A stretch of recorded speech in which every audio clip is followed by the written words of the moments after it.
અમે પણ ત્યાં જતા હોઈએ, ધારો કે સાહેબ જોડે જઈએ મળવા માટે, તો તમને એમ લાગે કે સાહેબ શું આમ તમે કંઈ કેમ છો, મજામાં છો, વાત જ ના હોય. કયું કયું કામ થયું છે, ક્યાં ક્યાં અટક્યું છે, શું કરી શકાય, એની સીધી જ વાત હોય. 1 મિનિટ નહીં.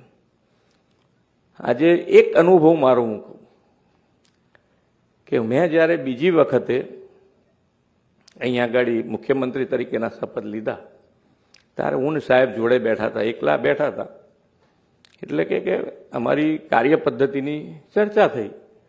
તો કે ભાઈ અમારું શેડ્યુલ આવે સવારથી કે ભાઈ આટલું આટલું આ મિનિટ આટલાથી આટલા વાગે આ આટલાથી એમાં 10 મિનિટનો ક્યાંક ગેપ હોય, 10 જ મિનિટનો ગેપ હોય.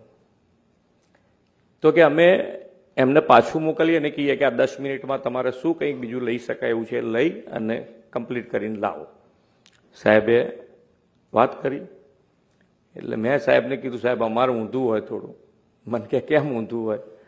તો મેં કહું અમે પાછું મોકલીએ ને અમે એમ કહીએ કે આ 10 મિનિટ નહીં, આ 25-30 મિનિટનો ગેપ લાવો તો કંઈક બે શાંતિથી.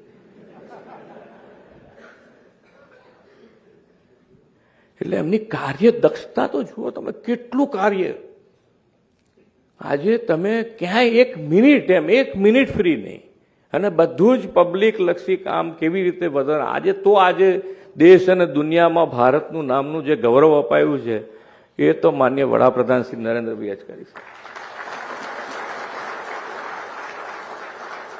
ભારત દેશની લોકશાહીમાં લોકો કંટાળી ગયા હતા કે આ દેશમાં કંઈ સુધાર નહીં આવે. લોકોએ માની લીધેલું હતું કે આમાં કંઈ હવે બરકત નહીં જ રહે. હવે એક જ લીડરશીપ આપણને મળી માનનીય વડાપ્રધાનના રૂપમાં, નરેન્દ્રભાઈના રૂપમાં, ને તમે જુઓ આખા દેશમાં બદલાવ, આપણા પોતાનામાં બદલાવ બધામાં આવ્યા છે. તમે જોઈ લેજો, તમે તાર ચિંતન જેને કહે ને ચિંતન જતું રહ્યું છે, બાકી આપણા પોતાનામાં દરેકમાં બદલાવ આવ્યા છે. કોઈ એમ ના કહી શકે ના મારામાં બદલાવ નથી આવ્યો.